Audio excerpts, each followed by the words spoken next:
استعمال کرتے ہیں اور وہ زبان ہے۔ یہ انسانی جسم اللہ رب العزت کی امانت ہے اور اسے اسی طریقے سے استعمال کیا جائے گا جس طریقے سے شریعت نے ہمیں حکم دیا ہے۔ انسانی اعضاء کا جو سردار ہے وہ دل ہے،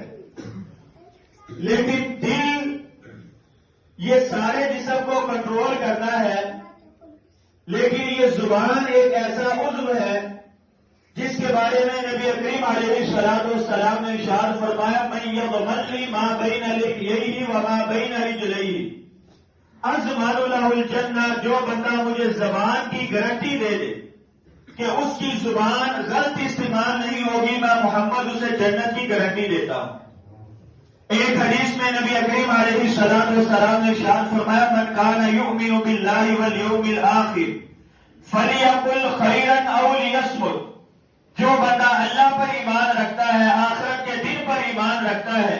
اس کے ایمان کا تقاضا یہ ہے کہ وہ اپنی زبان کو کنٹرول میں رکھے